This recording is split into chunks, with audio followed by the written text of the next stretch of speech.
is everyone?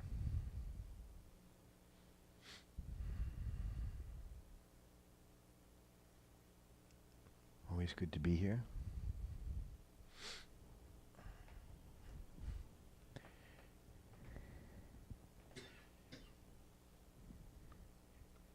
Hi, Tracy. And hi, Jamie. Good to see you. Yeah, thank you. Cool.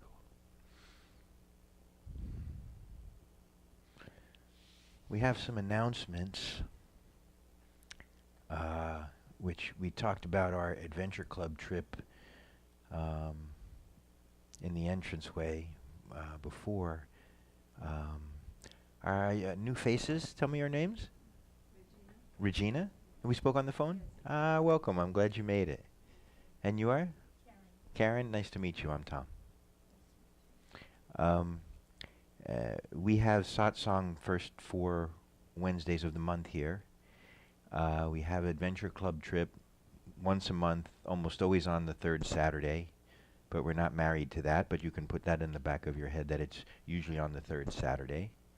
And we have Full Moon Beach Satsang at Oceanfront Park. That's going to be on Monday the 21st, okay, at 7 p.m. Maybe a little cool, maybe a little windy. I don't know what to expect for Monday evening, but I'm hoping, because I advertised that event on Facebook since before the holidays, because we didn't have Full Moon Satsang, and there's like over 1,000 people who are, you know, either interested or going. So if we had good weather, who knows what would show up? Of course.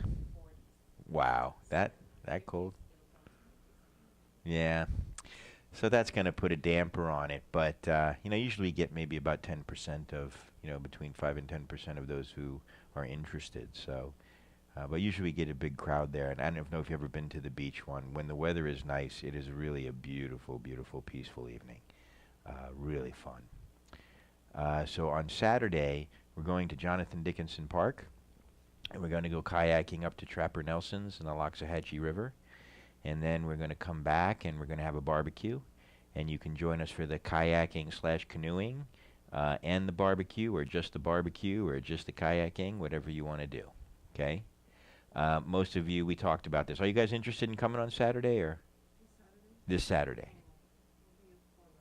Okay. Fort Myers? All right. And you neither? For Saturday? Won't be here. Okay. So we won't talk about that anymore because we already did. If you're on the fence, just let me know, because I'm going to be buying the food. I need to know how many people are coming to eat so that I can make sure that I buy twice as much. Oh, man. Jamie says it looks great on his TV, and he's bummed that he can't be there in person. But he's sending love and gratitude to all of us. And he's got a wedding this weekend, so he's not going to be there with us kayaking either, and I know he wants to be there. So we thank you very much, Jamie. Thanks for being here with us via the magic of the internet. Okay. I think that's all of the announcements that I have. Oh, no. Next week, we know Duncan Center is not available, right? So we can do movie night, right, at my house. Is that what you're thinking? Want to do movie night at my house? Yeah. Okay. All right. I was going to say like either that or maybe go to the pinball museum or something like that. So, no, movie night's good. Maybe we'll even like, you know, want to get pizza again or something like that. We'll talk. We'll think about that. I don't want to spend too much time on that now. But next Wednesday we're not here, and then the following Wednesday is the 5th Wednesday, and we always take the 5th Wednesday off to rest our brain.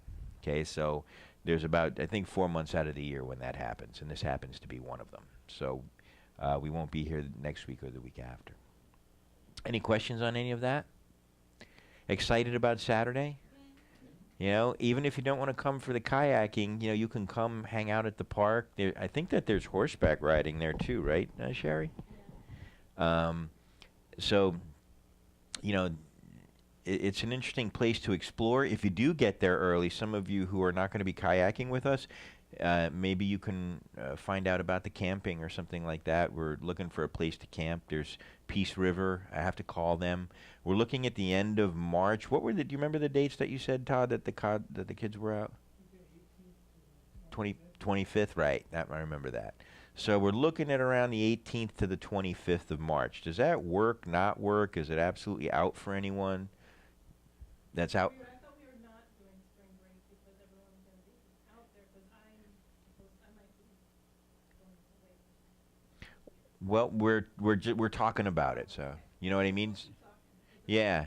So you're going away for? Is that your spring break? Is that your spring break too? Yeah. Oh, of course. I was thinking end of April because then people would be done with taxes. Maybe Jamie could come. Right. Jamie said that before April was better than after April. So. It would be crazy during spring break. I imagine it's like raging parties. Yeah. And that would suck. Bunch of. Yeah. One year people got drunk and they're swimming underwater and grabbing people's canoe and flipping them over, and it was like a whole mess.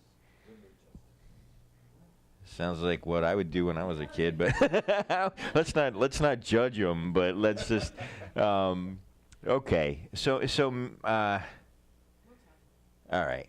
So it may be more dependent on what's available too. So maybe that'll make the decision for us.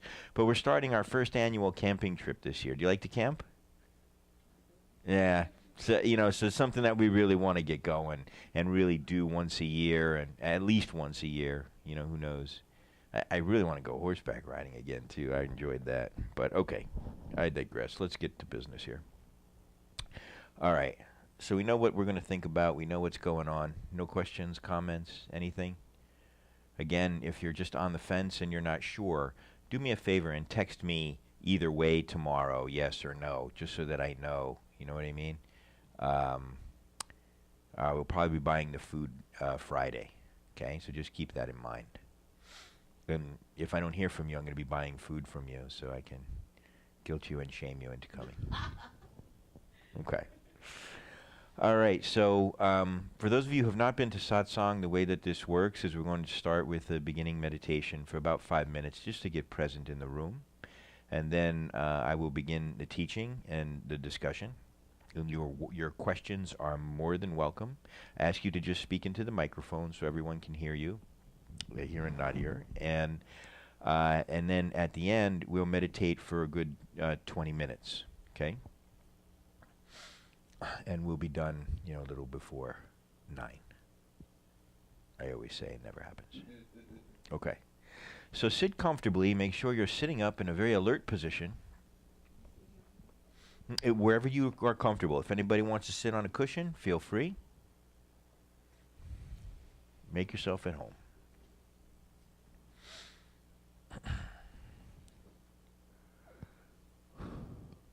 Okay. So close your eyes. And as you hear the sound of the bell, let it clear your mind and bring your attention to the present moment.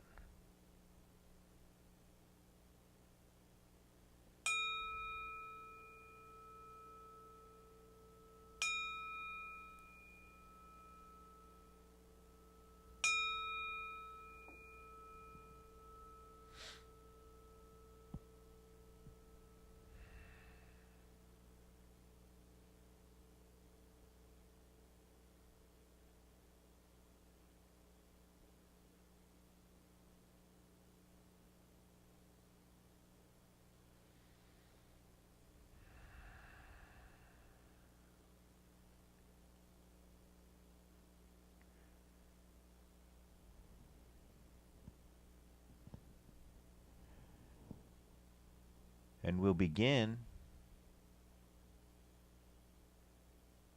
by taking 3 deep, relaxing breaths together. First deep breath in. And exhale.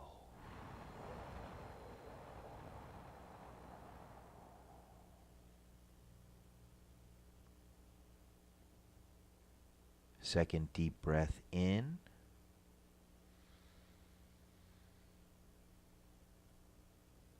And exhale.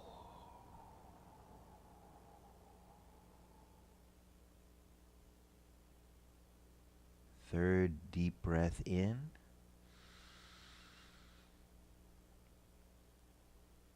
And exhale.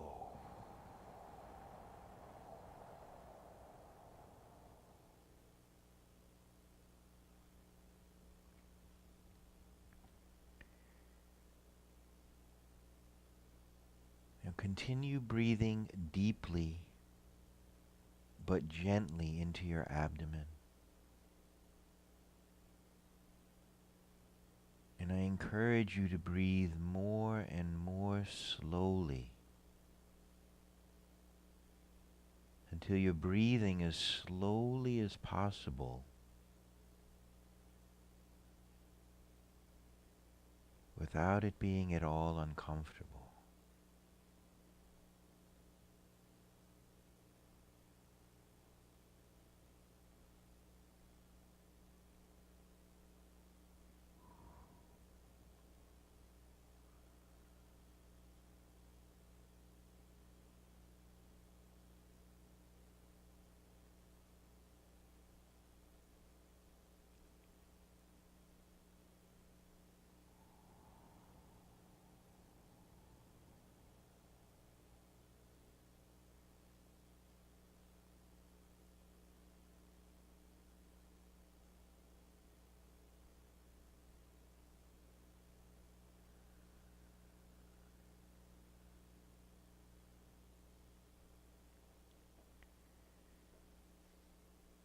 As you're breathing slowly, let any tension out of your body.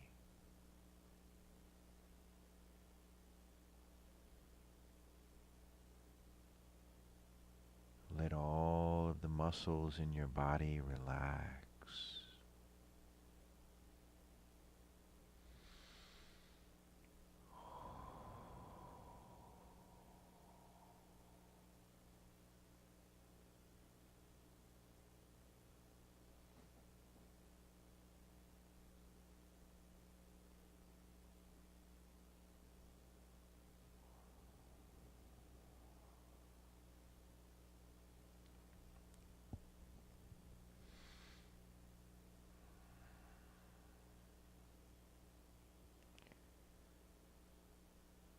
Let all of the muscles in your face relax.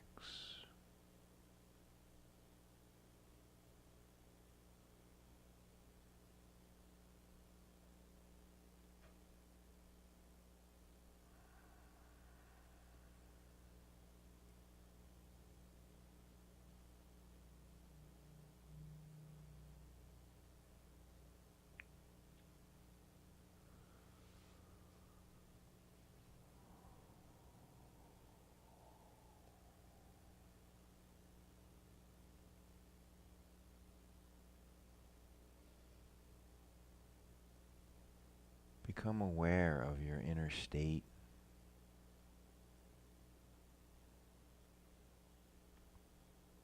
Notice if you're feeling anxious or relaxed or distracted or sad or happy. And whatever that state is, just gaze upon it with acceptance.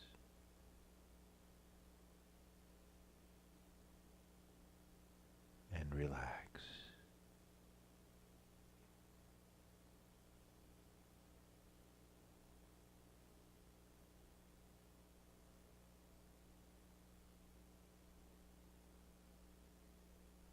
Begin to notice your surroundings.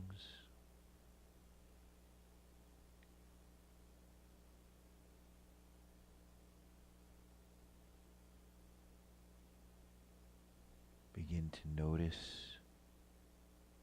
the room that you're in.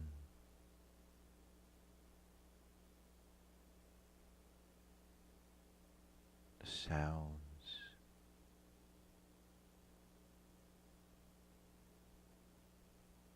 Smells,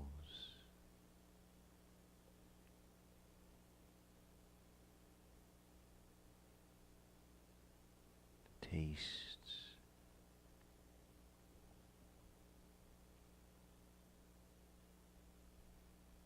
any sensations on your skin.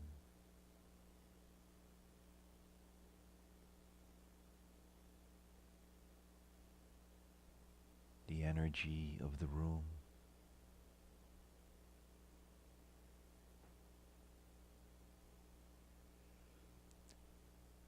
The energy of the people in the room.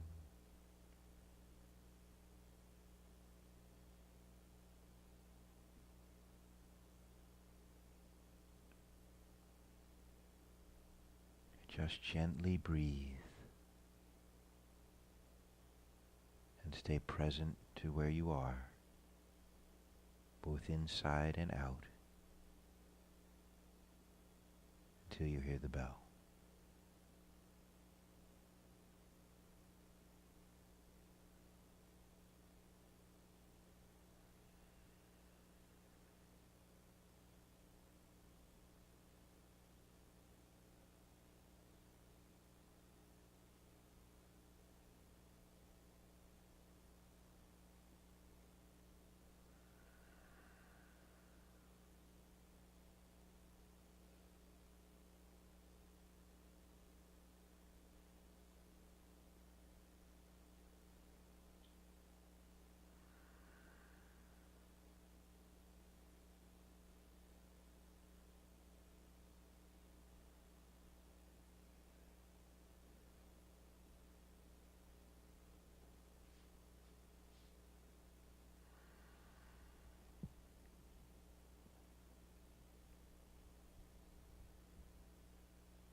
Welcome, welcome everyone to Satsang. Good to see you.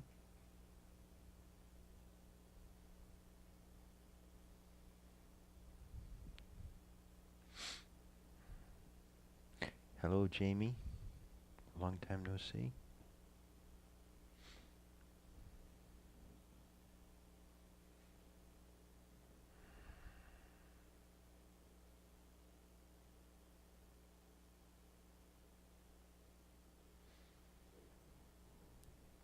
Boy, that feels good, doesn't it? It especially feels good when we're together and we're meditating together in a space. There's just something about it. I always look forward to being here and meditating with all of you. You know, it really helps me get into deeper state of meditation.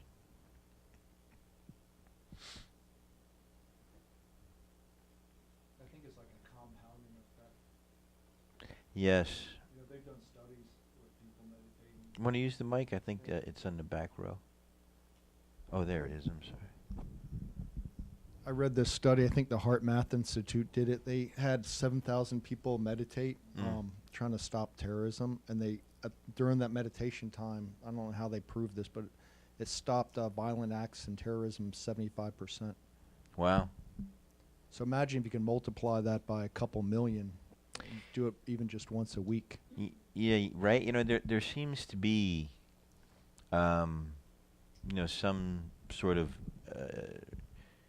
collective consciousness that, without getting too esoteric about it, you know, that we really would like to keep our feet on the ground here, but just instead of really having a need to understand it, just notice what feels good and what doesn't.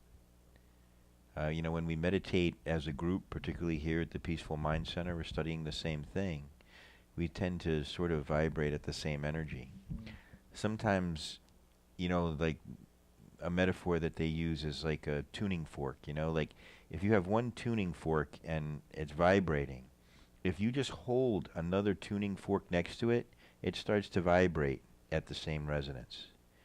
And so I think that that's kind of what goes on here, is that there is a consciousness here, and being in the consciousness, we sort of feed on each other's consciousness. You can see when people feed on each other's aggravation. You can see, you know, yeah, yeah, that's always our example, right? But but think about like when you were in school and there was like a fight in the hallway. Like what happened to the energy there was really weird. You know. I just want to bring up the lights a little bit so I can see you. Oop, I got the wrong dial here. Okay. Good. All right. Hello, Stacy. Welcome back. I sent a meme out. Does anybody remember it? Did anybody read it? No. You right? Do you remember what it said?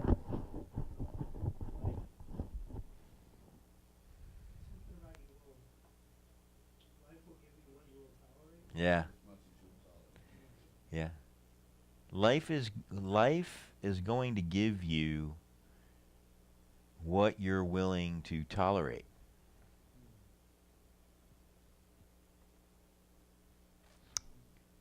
Right? Now look back on your own life. Again, I don't ever want you to believe anything that I'm saying. I'm always wanting you to hold up your own experiencing to what I'm saying and see if what I'm saying is helping you make sense of what you're experiencing. Look back on your life at some of the things that you've tolerated.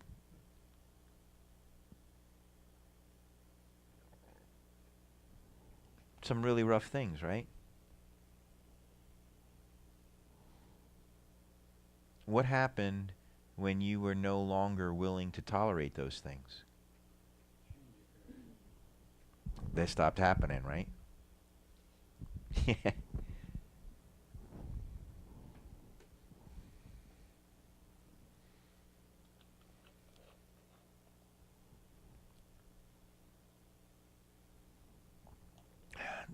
Does that make sense in your own experiencing? It's funny, I'll go on about that very point. I was Sure. having a conversation with Dawn in the other room outside. Mm-hmm. And the point was the same. I had a situation, supposed to meet somebody. The time was set, it was confirmed. It was at his house.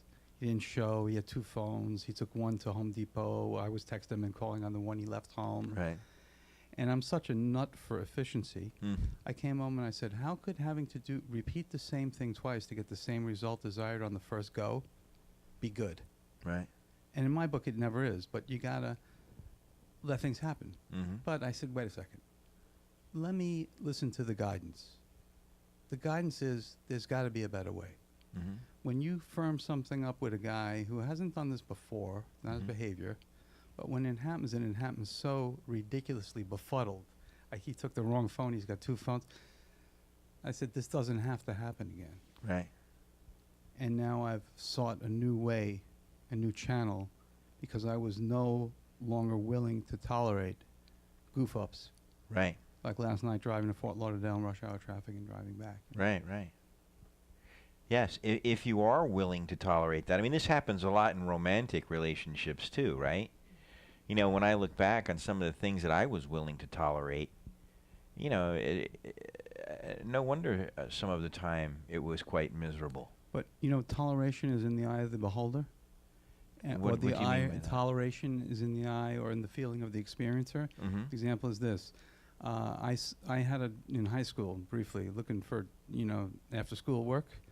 I worked at a dry cleaner Mm-hmm. for 4 hours Mhm. after school one afternoon, Mhm. putting these little pins and these little labels on this little on clothes. Right. And I said, this is not a job for me. Mm. So I went home the first day. I knocked on my neighbor's door. We were about 16. I knocked on my neighbor's door. I said, hey, I just started a job today. I'm not going back tomorrow. Right. It's in the dry cleaner, and he worked there for 4 years through college. Right.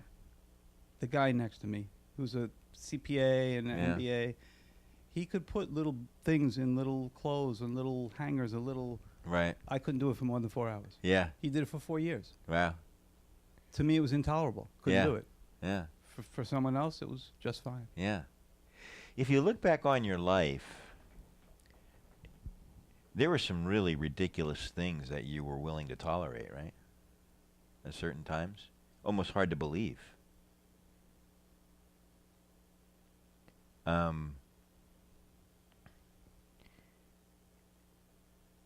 What's also interesting about it, though, is what you're willing to tolerate from your own mind.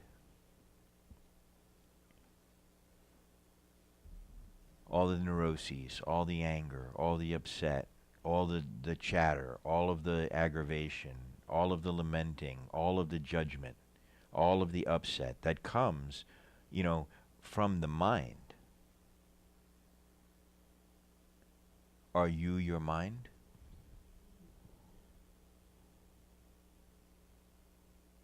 So there is a you that has a mind. True, right? We know that. What are you tolerating from your own mind?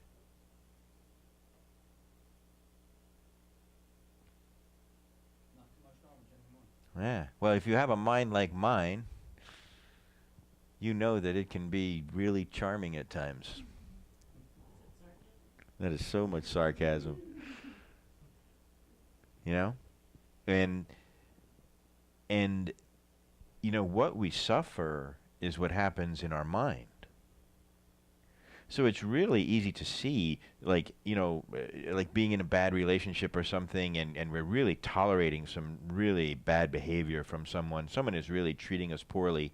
And for some reason, because of our belief system about ourselves, because of our own self-esteem or lack thereof, because of our fear of abandonment or fear of being alone, because of our conditioning, we're really willing to tolerate a lot of garbage from people. At work, too. We tolerate a lot of garbage from employers because we're afraid and we don't want to lose our job and money and all of this other stuff. So we stay there until it becomes so intolerable that moving away from it, the pain of moving away from it, is less than the pain of staying in it. That's when people end relationships. When a relationship gets so painful that the pain of leaving is less, we naturally move toward that. And then what happens when you look back on that relationship? You're like, my God, how could I have tolerated that for a moment? And Tom, the full sentence I was saying on that is when the pain of staying the same exceeds the pain of changing, change will occur. Mm-hmm. Yep.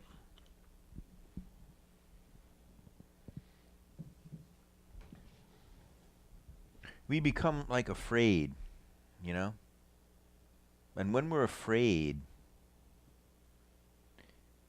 we really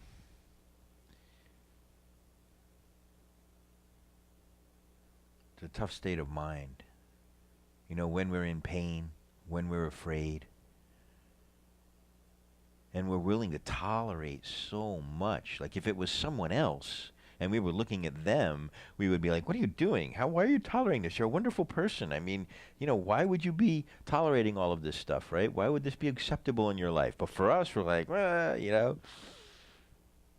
because we're different people when we're in pain. So the outside examples of what we're willing to tolerate are fairly obvious. And we can look at those and really question ourselves and be like, why would I ever tolerate anything than being treated completely respectfully and wonderfully, the way that I deserve, the way that I treat other people? Why for one moment would I accept that?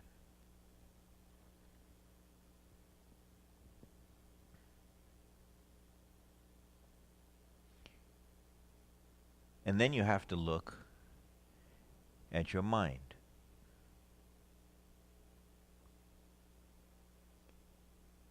Because it's really what you're tolerating in your mind that is the problem.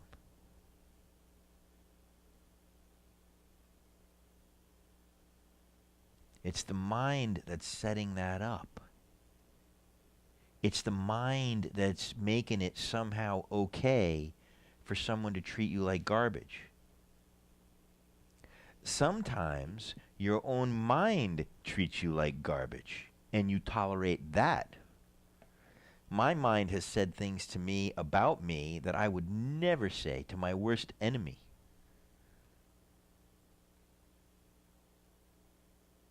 Do you see your mind doing this?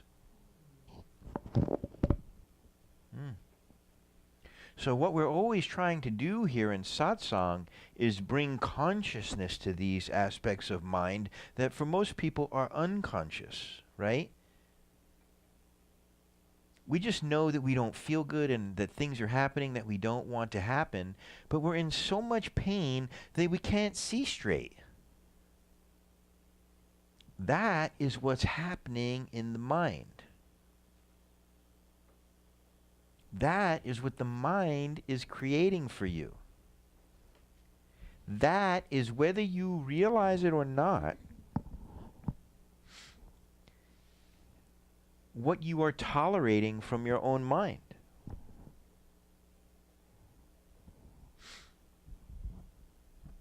What you are tolerating from your own mind. And so when I wrote that meme, that was in the back of my head. Was what I was setting, the conversation I was trying to set you up for. Because what life, what you're willing to tolerate, we can see, people treating us poorly, not being willing to tolerate the way people treat us, things like that. But what are you tolerating from your own mind?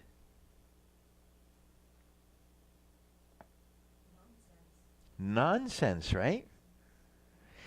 Isn't it true that your mind can take a perfectly wonderful day and make a complete, I want to say shit show, but I don't want to say that on camera out of it. It's amazing to me. And somehow we tolerate that. Somehow we are tolerating that state of mind. And when I say tolerating that state of mind, we are allowing that state of mind to be.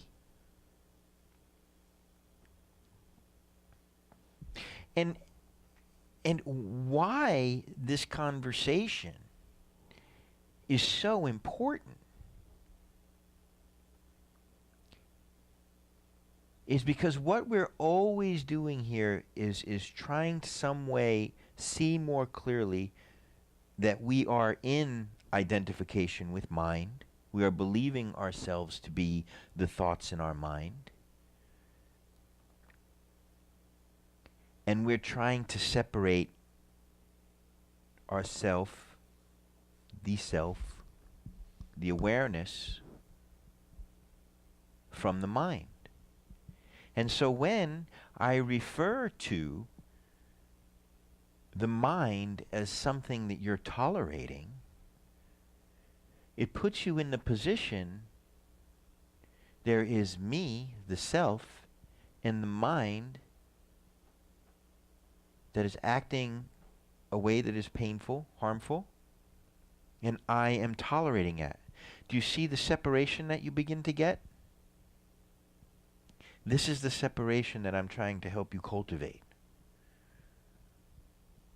Most people are dealing with mind on the level of mind. That is psychology. And you try to arrange your thoughts in a way that your thoughts don't hurt, that they're more tolerable.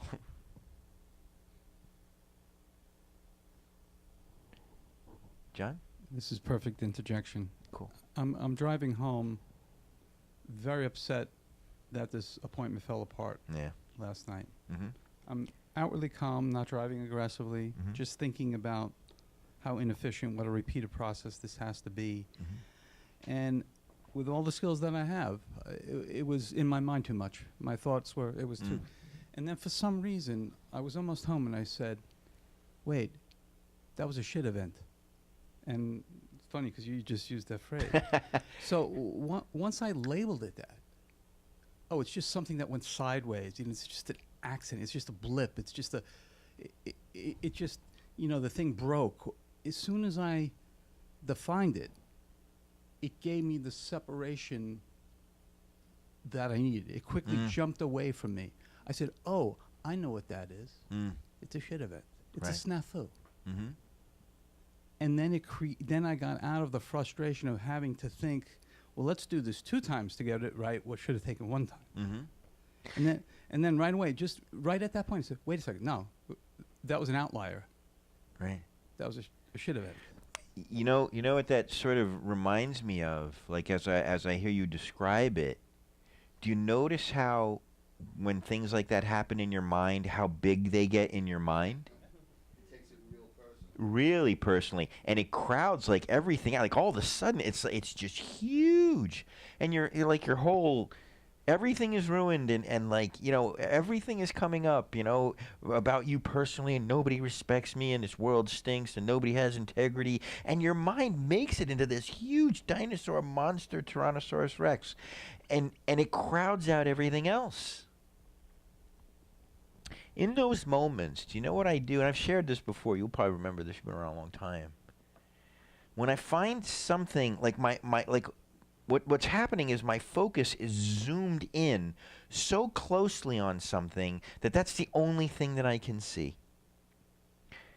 I try to zoom out, and I've done this literally in my mind, where I can imagine like 1,000 pictures on the wall of my life. And I'm realizing that I'm zooming in only to one tiny picture. And I start to step back and step back and step back. And I try to see the whole picture of my life, you know? And it helps me, like, as I zoom back, that thing gets smaller and smaller and smaller and smaller. It changes my perspective, says the photographer. Exactly. Tom, I want to mention the last thing on this. Sure. I'm going to meet my buddy again, Mm-hmm. but I couldn't do it today. It was too close Mm-hmm. to the event. Mm-hmm. I needed a day of separation so it doesn't feel like a complete do-over. Mm-hmm. So now tomorrow when I go to see him, it's a fresh day. It's new. It has all the chances of meeting up and not getting screwed up.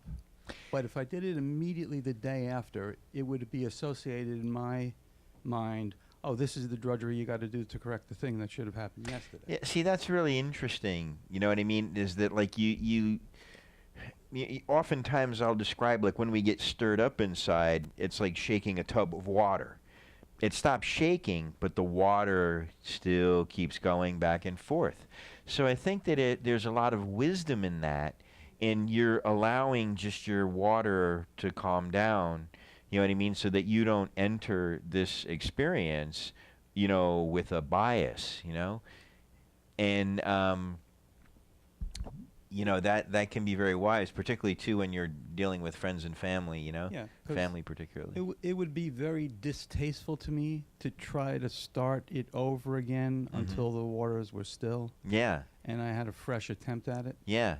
And that's what putting it off till tomorrow does for me. Yeah. Not, you know? Because your mind is much more likely to cause a problem, you know? You ever notice how, like, one day, you know, you're just completely upset about something, and you're just so mad, and you're home, and you're cooking supper, and you're throwing stuff around, and it's like the worst thing in the world happened, and you just can't let go of it, and your mind is like a dog on a bone, just, and it just won't let go. And then the next day, you're just like, yeah, whatever. So fascinating. It's very wise to be continually monitoring your inner state, to always be aware of what your human form is doing in any given moment. Am I relaxed? Am I calm? Am I breathing deeply? Is my heart rate elevated? Am I rushing? Am I upset? Am I present? And so you're monitoring this whole mind-body thing. And it's a wonderful habit to get into. Because so often we're so habituated and we're so conditioned that, we're starting to get tense. We're starting to talk faster. We're starting to move faster. We're starting to get sharp in our tone or whatever. But we're not noticing it. We're not noticing it.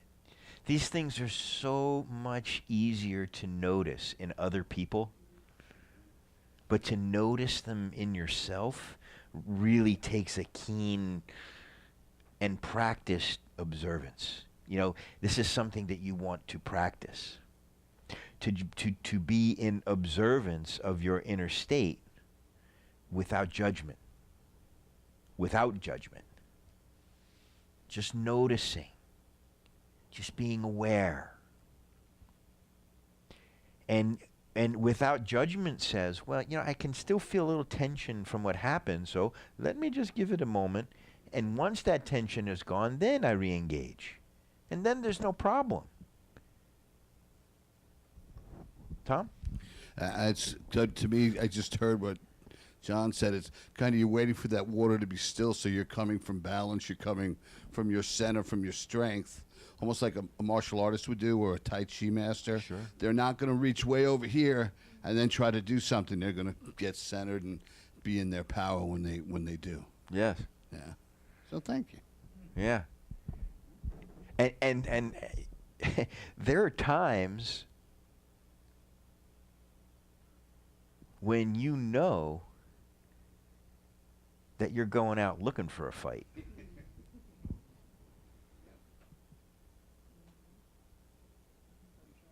Yeah, control, and I'm gonna show you how and why you're wrong, and you're gonna get it. You know what I mean? And it's really when our ego gets involved in that, we just make a mess of things. You'll never stop being human, but what I want you to do is I want you to be conscious of your humanness. I want you to be, you guys know me, most of the time I'm extraordinarily calm. Inside me, there may be some turbulence going on. But I am not the turbulence. So there can be something turbulent happening. But I am just simply the observer of that. I have realized myself as the observer of that. So even when something upsetting is happening, or something is happening and upset is sort of the natural response, I don't act from it. I don't think from it.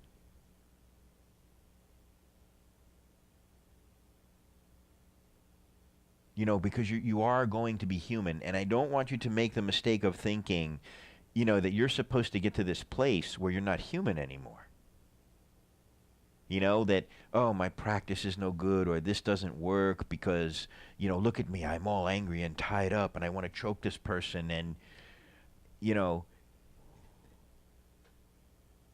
may feel these ways inside, but what changes is your relationship to them. They're no longer you. They are the affects of your mind. The mind is a conditioned, wired computer. And it behaves a certain way, the way that it was trained. Now, not just the training even that you got in your own life. The training of all of our evolutionary wiring for thousands and thousands and thousands of years. There are things that take over.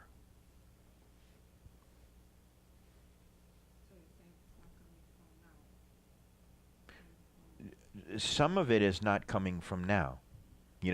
Some of it is. But trying to understand your humanness, good luck. You know,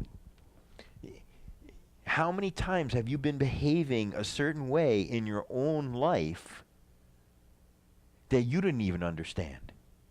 What am I doing? Why am I doing? And there's this little voice in the back of your head going, why am I doing this? What is going on? I can't stop myself. I can't control myself. What is going on? That is when your human wiring and all of your stuff is sort of acting out on its own. It's very conditioned and habitual ways of being.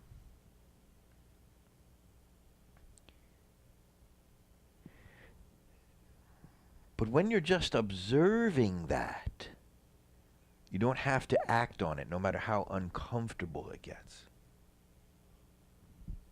Jay? So we're talking about this conversation that we have with our mind, because I do that all the time.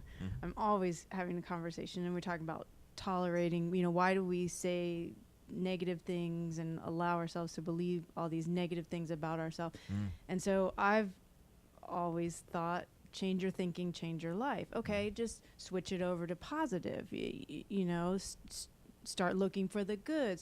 But you're saying it's more than that, because then I'm just still on the level of mind. Absolutely. Okay? Because positive and negative are both sides of the same coin. Okay? Duality is the language of the ego. The ego says, this is good, I want more. This is bad, I want less. The self is in boundless equanimity. The self has no judgment of anything, including what's going on in your mind. Is it getting cold in here? Yeah. I heard it go. Would you just put that up 1 degree? Sure. Thank you, Sean. Duality is the language of the ego. So even when, this is what I'm talking about when I'm saying that you are interacting with mind on the level of mind, the power of positive thinking, right? Well, it's still thinking, it's still thought, and the problem is that you can't have positivity without negativity. So the pendulum is always going to swing, I'm not saying that can't be useful at times. Like, if you're going to have thoughts, then let's try to have thoughts that are, Yeah, I want to be a happier person. Right. And here's what I would tell you is stop being a person, and you will be happy. And what I mean by that is that the person is the ego. The awareness is aware of the ego, is aware of the person. And so this personhood, this personness begins to go away. When you're living life as a person, it becomes a problem. When you realize yourself just as life, not a problem. When someone goes and cuts the grass, it's not a problem, right? But if we give the grass a name and we say, oh, this is Fred, and Fred married Martha, and the lawnmower came and cut Fred's head off, now it's like a problem. You know what I mean? You understand what I mean by that? That humans, we are very personal. There is a me and an I and a they. Very good. And so there's something to protect, and there's something, it becomes very strange. Give me a moment, please.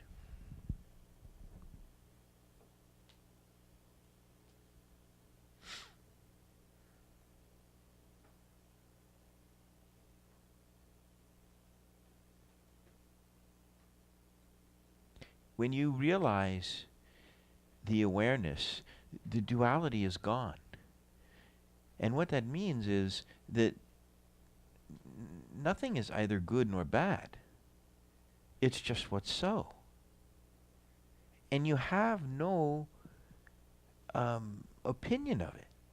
You see, what makes things good or bad is what? Your mind. Your mind is saying this is good or this is bad.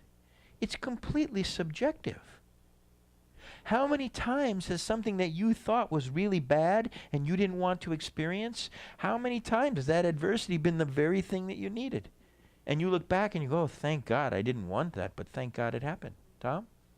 Mike? And how many times is that good or bad what somebody else told you? Yeah. It's not even your own experience. It said fire bad. Yep. It's someone said, save until a rainy day. You can't go spending money because Yes. whatever it is. Yes. It's not even your thought. And that's our conditioning. That's how prejudice starts. That's how, your mind is so polluted by what other people think and all of the bias, and people are trying to get you to think a certain way, either innocently or not so innocently, nefariously, we might say. Nice, right? And it's interesting.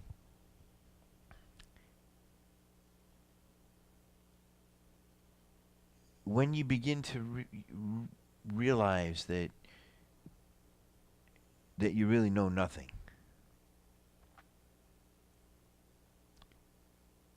That what you think you know is really bizarre and very relative.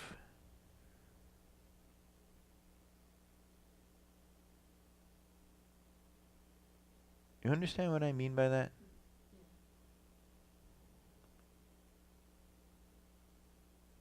On this path of enlightenment, as you empty yourself out of all things that can't be you, what's left is just the pure awareness. There's no judgment, there's no bias, there's wisdom mind. You will use the mind as a tool.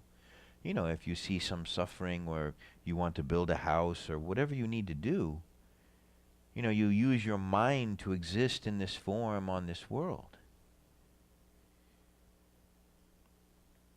But you will begin to realize, that the circus that is your mind is really quite arbitrary. And you have conceptually created a world in your mind that you think exists, but somehow nobody knows anything else about. It's your world. And if it's real in your world, it's real for you. It might not be real for other people, but it's real for you. But it's only real in your mind. And so you see how powerful the mind is. The mind is your world. It is your world. Do you understand why I would say that? Can you put that into words, what I'm trying to describe? The mind is your world? It's the filter that you see everything through. It's your perception. It's the movie screen. It's the movie screen. And it's created by your mind. Directed, produced. Yeah, directed, produced, created. Yes. Please. I read something this last week that kind of blew my mind. It's about what you're saying. Mm-hmm. How there is no present moment.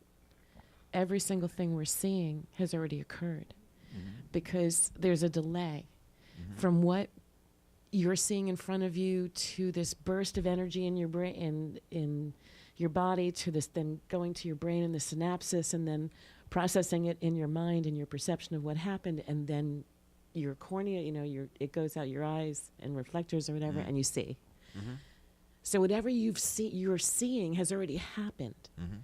It's actually in the past already. Sure. So your mind is creating what you're seeing. Right.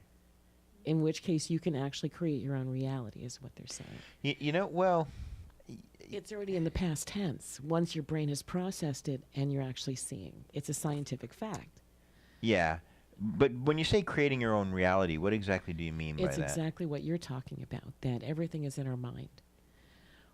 It's not just about perception. It's an actual event what we're seeing, we're Yes. creating in our minds.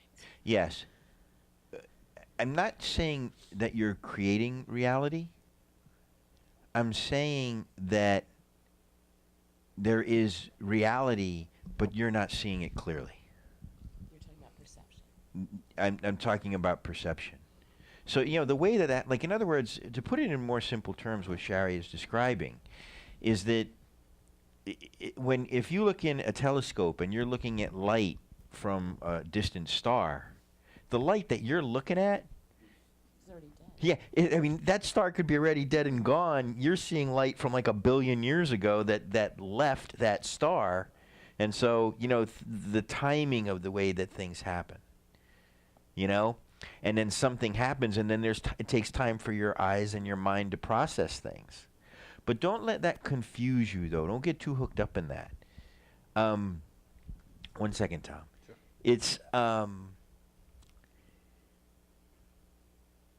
It's so hard to see what's there because your mind is constantly imbuing it with its own opinion. Enlightenment, seeing things clearly as they are, not our interpretation of what we think we're seeing, you know, through the lens of all of our experiences. You know, if you meet someone, like say, you know, you go out on a date with someone who reminds you of someone who wronged you in the past, that's going to be probably a very interesting date. You know, because you are going to be reacting to them that way, you know? As if they were that person. They call it imago, you know, imago therapy. You know, you put a mask on them. Tom? But I'm kind of thinking, like, what if we are actually creating our own reality by what we choose to put our attention on? And then we know that if we put our attention on the happy things in our lives that are happening all over the place, then we're having a happy life. But if we don't know we have that power and we're just looking at everything that's shitty, then every day looks like a shitty day. So you really are creating your own reality by controlling your awareness. You're not. I'm just very careful about these kind of new age terms about creating your reality and manifesting and things like that, because things happen. All right. Right. You know, you get cancer. You didn't create your cancer. You know what I mean? You know, by thinking about it. I mean, if you were smoking cigarettes and things like that, that's not what I'm talking about. But some of that stuff can get a little too far away from what really the teachings were intended. Okay? So just be careful about, you know, karma is so complicated. You know, karma is the Mandela of life, how everything is so interdependent on everything. So every little thing that happens affects every little thing. And so it's quite grandiose to say I can manifest whatever I want whenever I want. I'm not saying that you're saying that. No, but you're actually picking what you put your attention on. So you could pick Yes. that you are really deciding if you're going to be it's almost the same thing, that I'm not going to focus on the bad things. I'm going to learn. Yes. I'm going to practice until I can control my attention, and I'm going to take the better of the two anyway. Yes. Let me finish, because I was just taking a moment there to just provide some clarity, because sometimes we hear some things that are kind of annoying to me. You know what I mean? That, you know, that come out and what it is actually the ego thinking that it can control everything. It does not control anything, okay? So just be careful of that. But yes, I have developed the habit of, now keep in mind, I grew up in an Italian family, 100% Italian. I'm pure breed. I got papers and everything. And so there was a bit of negativity around me, right? And sometimes in Italian family, if you've been there, sometimes Italian people can find the negative side of an ice cream sundae. And I don't know why, but that was sort of the conditioning that I grew up in. And I think that happens a lot throughout life.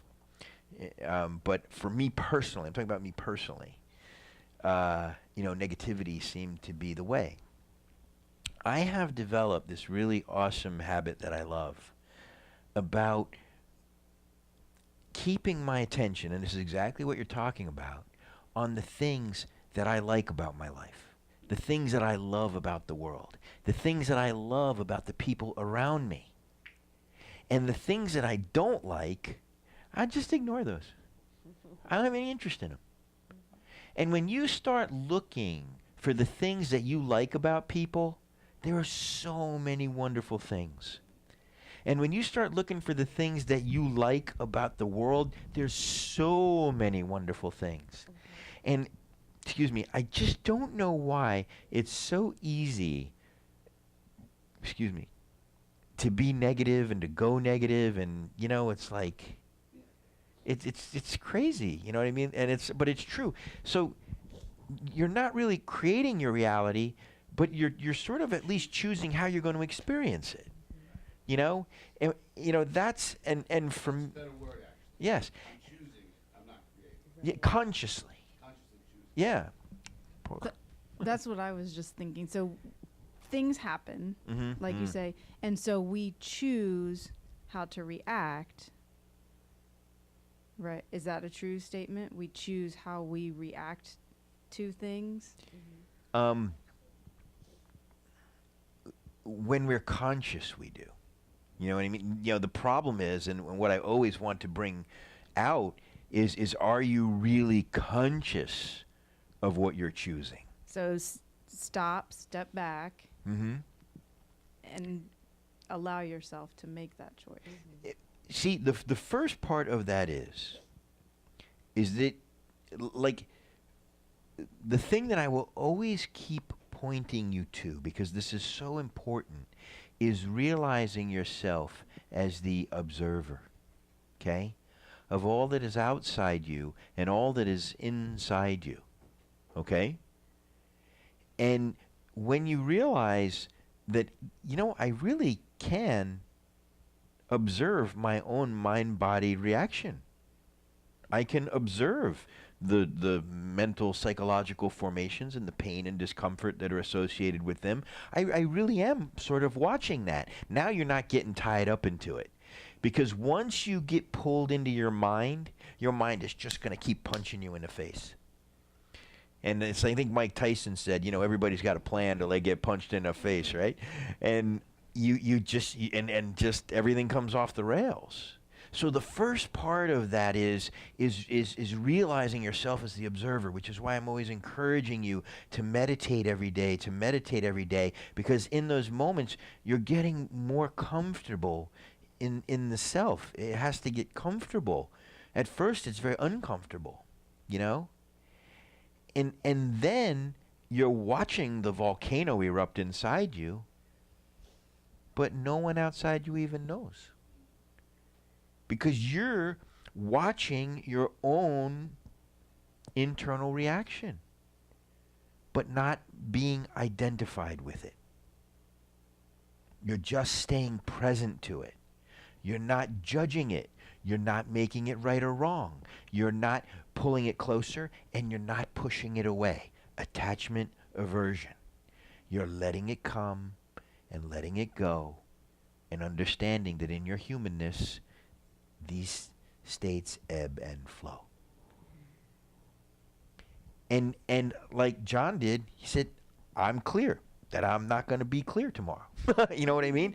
I'm clear about that. So, I'm just going to allow that to be, and just let it express itself. Let it work itself out of me. The moment that you try to force it out of you, you make it worse. Why?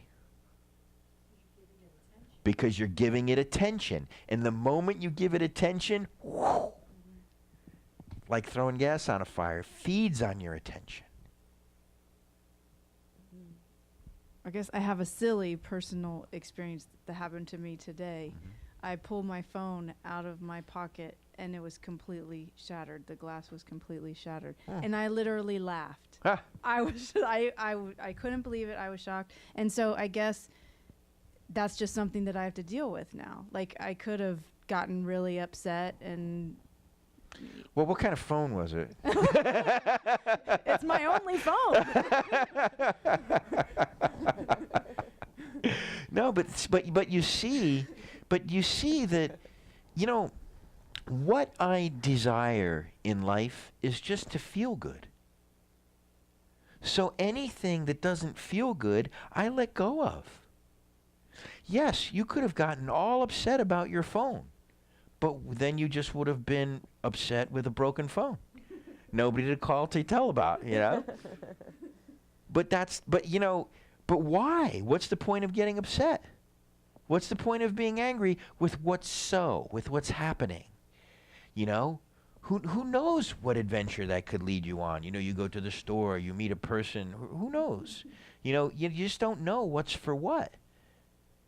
And so, you know, I always keep my eyes open, looking for the opportunities and all the experiences, you know, that I'm having.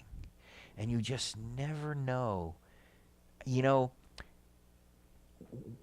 one of the things that really allows me such great peace is that I have such trust in myself. You know, it's not the world that I trust. The world is bound to impermanence and change, and things are going to come and go, and there's just nothing I can do about that. That is the way here, okay? But when I stay present in the moment, I don't have a problem.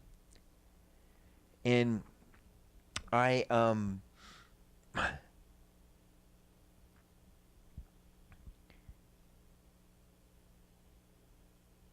trust that whatever comes down the pike, that my mind is not going to come off the rails. Because that's really the fear. The fear is not what someone else is doing. The fear is not what's happening. The fear is that going to create this very painful and undesirable inner state that I can't manage? And at this point, for me in my practice, I know that that's not going to happen. John? Just to add something to what she said about a phone, I thought what I was going to hear, because this is another way of realizing what's just happened. As soon as she saw her phone, obviously it happened without your knowledge. So you pick it out of your pocket, the first thing, it's in the past. Mm. Yeah. It happened when, at a time, it cracked, you didn't realize, you didn't know. You pull it out, it's in the past. Yep. Very good. Only thing left to do with it is rectify.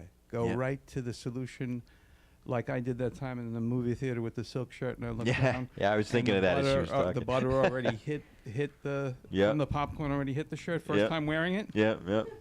And I'm in the theater. I was in pristine state of mind, because I looked down and I said, I missed that. That already happened. Yeah. Yep. And that was it. That's it. It might have clicked. Then I looked. It was in the past. Yeah. So you can't you see how easy it is for your mind to get upset? So easy. And we tolerate that. Tom? It is kind of fun when you catch yourself doing that and you go, oh my God, this is possible. Yeah. I'm writing a book with somebody and pretty much letting her be in charge of what she wants for me to be in the book. And I can see myself every once in a while, they want to change my perfect stuff. And I feel myself bristle, and then I go, it really doesn't matter. You know, it's okay. You know, and you go, oh my God, I just handled that without losing a friend. Yeah. I can do that. Yeah. Yeah. So it is it's fun when you see the fruits of the labor. You know what's really interesting too is like when you start watching you really start to develop this skill of observing yourself. And you think, my God, how did I ever make it through life with this brain? No wonder all that stuff happened. It's so funny though. Like you're just watching how easily upset we are, how so sensitive our egos are to every little silly thing. And you just begin to watch your own neuroses and your own weirdness of being human. And it's so weird. You know? And just and it's habitual. Very important to realize that it is a conditioned, habitual thing. And when it's habitual, that really implies, right, that we're not really conscious of it. It's habit. You know, like if I eat with my right hand all the time, if I sit here for a week, I'm going to eat with my left hand, I'm going to sit down and eat whole meals before I realize I'm even doing it. And so this is another part of our challenge, is actually being aware of our own neuroses, like really seeing it. And there are lots of layers to that onion. Oh my God, there are lots of layers to that onion. There are lots of layers to that onion. So when you position yourself, let me use different language. I don't like that language. As you are realizing the self, and you are realizing that you are observing in the same way that you observe what's outside you, it's not you, you're observing what's happening inside you. This is very important. And you're realizing the self. You're realizing that, yes, I'm watching this.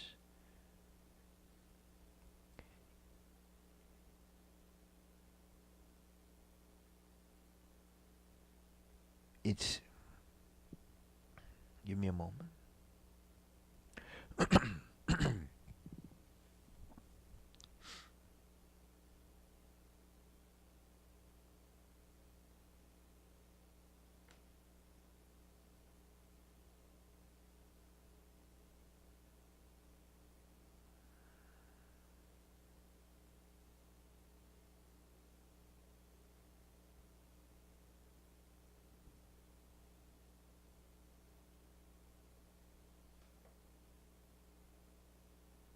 It's very important to have that separation. If you're dealing with mind on the level of mind, you are just chasing your tail. It is the separation that matters. The mind cannot understand the self.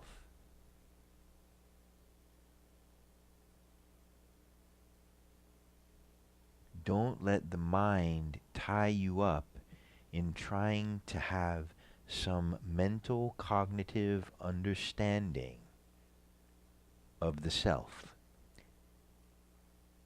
The moment you do that, you're back in the mind, on the level of mind, creating something that doesn't exist. The self can only be experienced.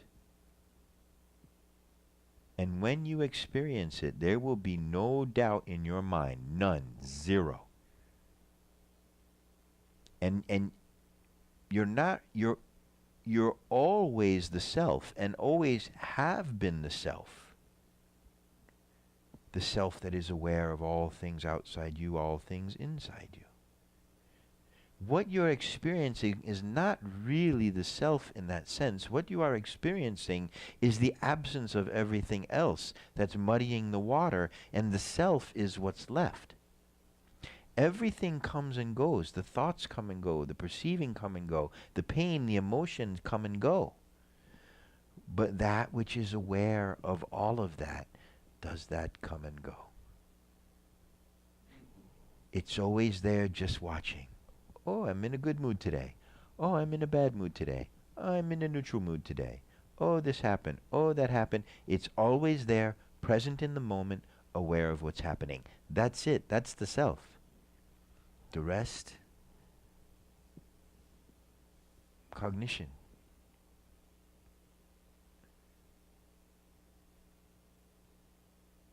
So when we come together here and we meditate together and we be together and we have these discussions, you know, every time you're knocking one brick out of that wall.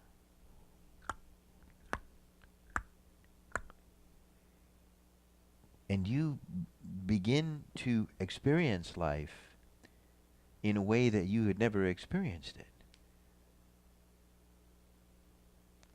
And students that have been with me for many, many years, you know, it takes time to really go beyond the mind. Like to really experience that. Because up until that moment of that realization, you're just thinking about it. And you're having a mental understanding about it. But you got to get on the cushion and experience it. So what you come to satsang for is understanding. What you get on the cushion for is realization. That's where it happens. And it may have even happened sometimes inadvertently. A car accident or, you know, birth of a child or, you know, something happened that was so amazing that it just pulled you completely into the present moment. And everything was different. You ever have a car accident where all of a sudden everything going in slow motion? And you're incredibly conscious of every second, every moment.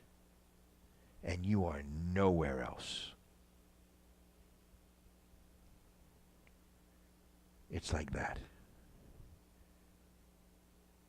Because when I say you're nowhere else, where's the only other place you can be? In your head, in your imagination, in your memories.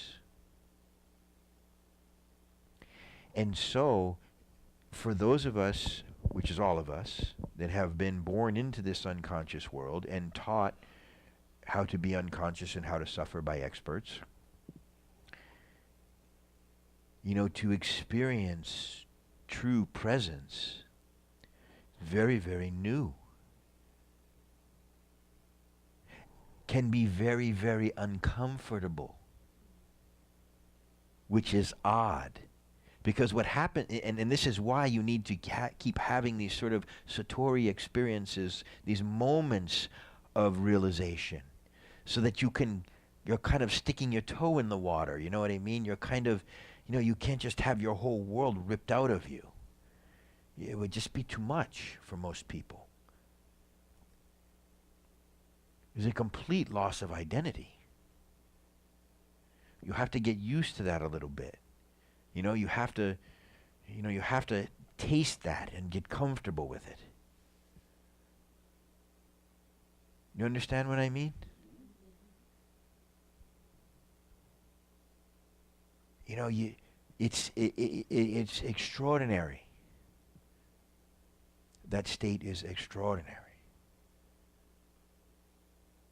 The state of pure presence. So on the cushion, you know, present in the moment.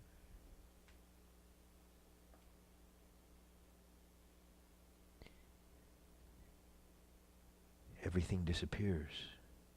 Everything mental disappears. Imagine that. No thoughts. No idea of the world. No idea of yourself. This is the resistance. Everything that it's not holding on to you, you're holding on to it for dear life. Because to truly come into presence and to realize that you're not the person that you think you are. The world is not the world that you think it is. The cats here, they don't know.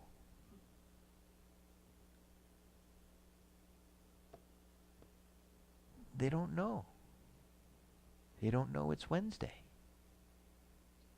It's only now for them.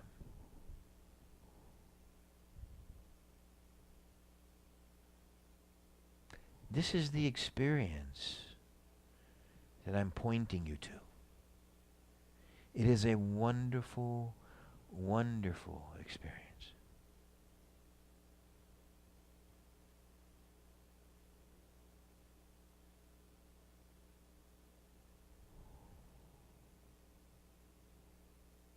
Comments?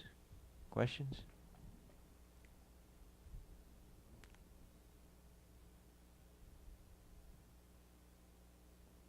So remember,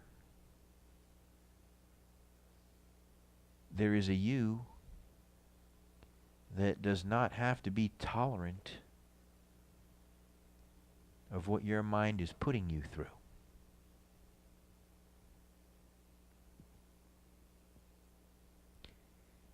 If, because of the pain, you get sucked back into your mind, you don't have a choice. But when you can remain present as the observer to whatever craziness going on,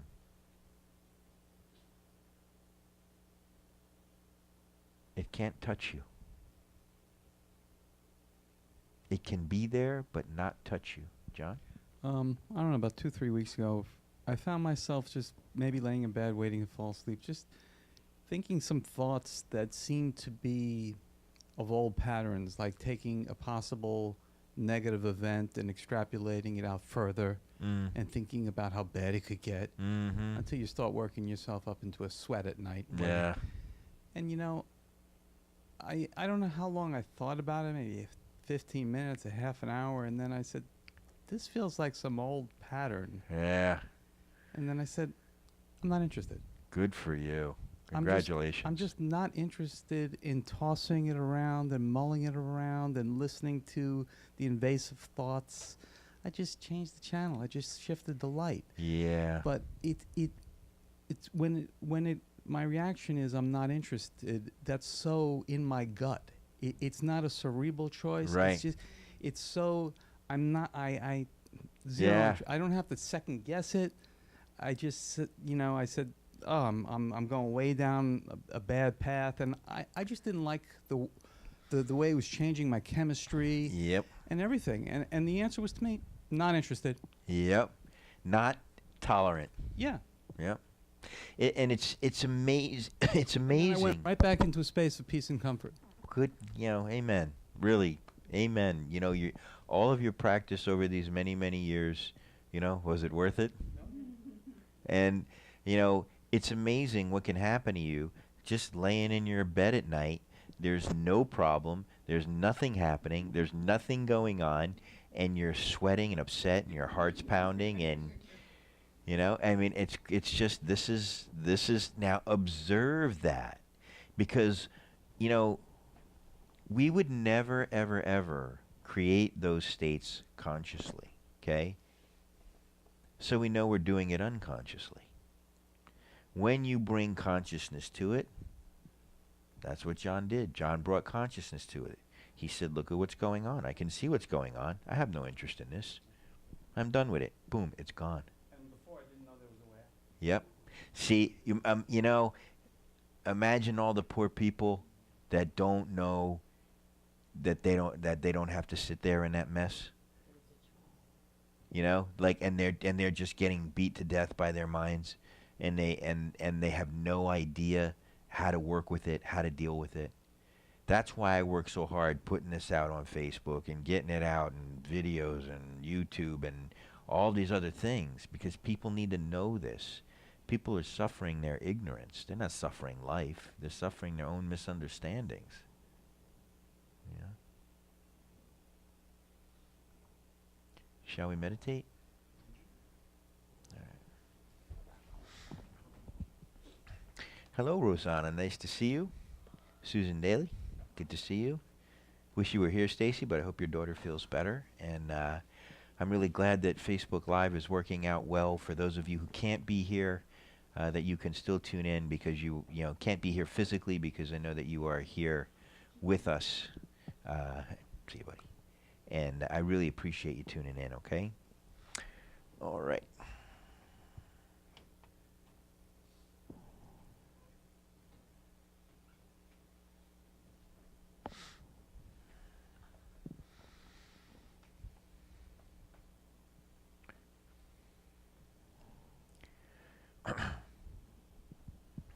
So, just sit comfortably. Close your eyes. Make sure that you're in a comfortable physical position. If you need to wiggle around for a moment, feel free to do that. And as you hear the sound of the bell, just let it clear your mind and bring your attention to this moment.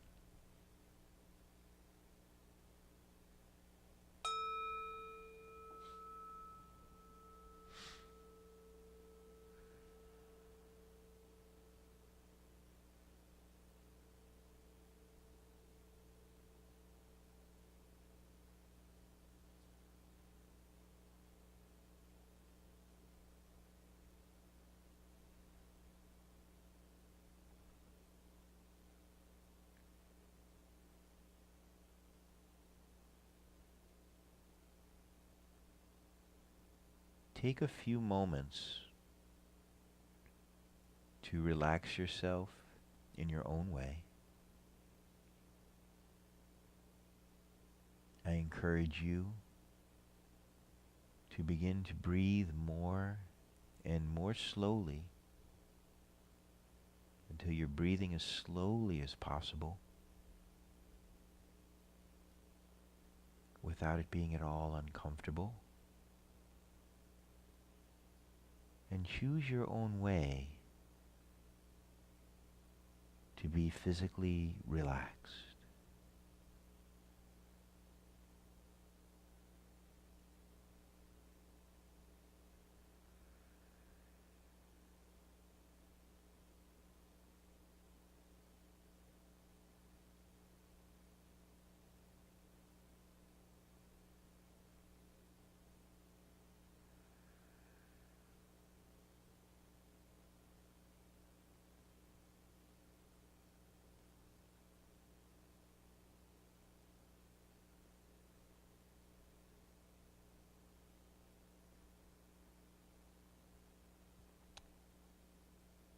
And for the moment, as you're relaxing,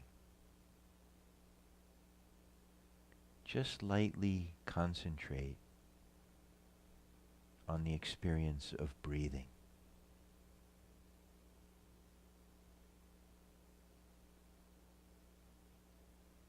Notice the way your rib cage expands and contracts.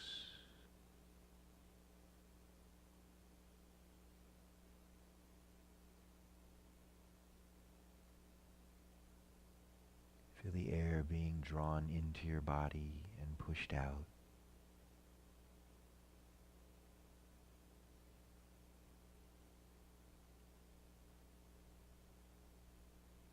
Feel the coolness of the air as it's drawn in through your nose.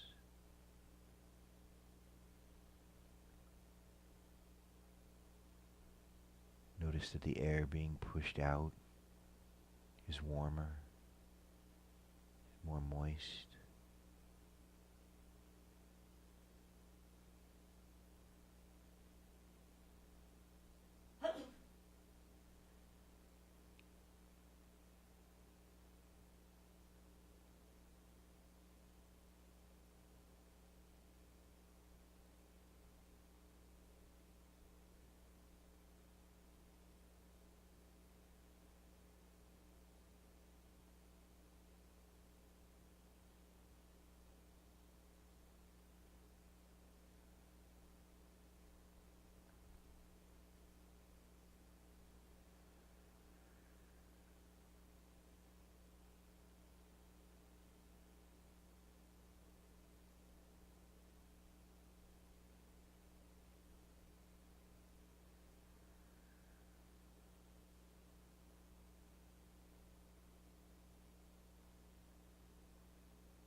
just observe.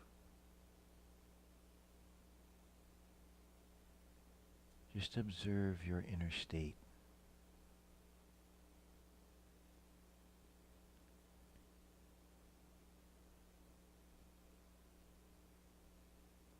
Notice sort of energetically or emotionally what's occurring.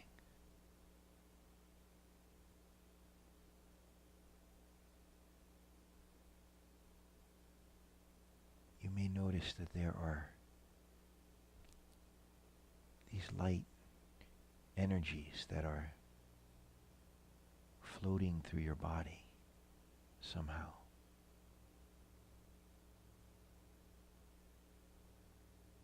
You are experiencing some sort of sensation that's not really physical, but has a physical quality to it somehow.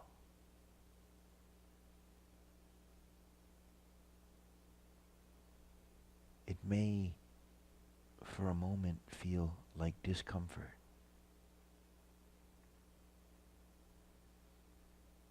Then for a moment, it may feel like peaceful.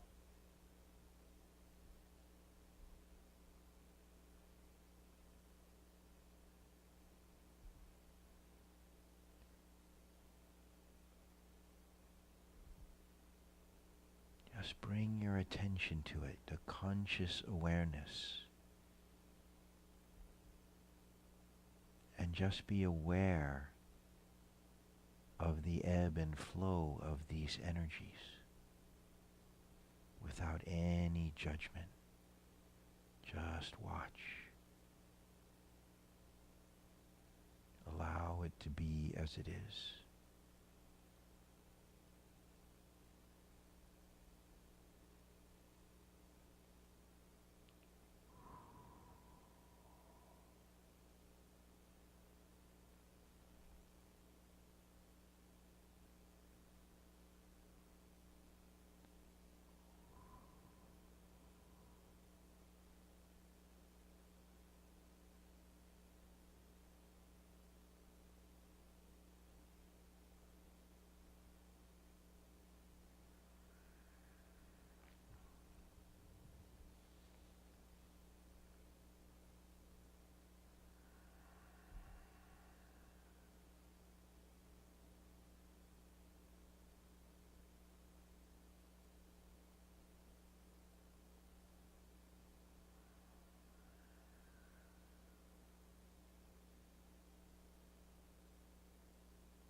I love you all very much.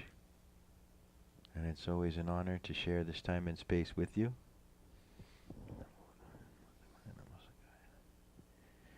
Free hugs at the end of class. And I'm really, really looking forward to this weekend. It's going to be tons of fun.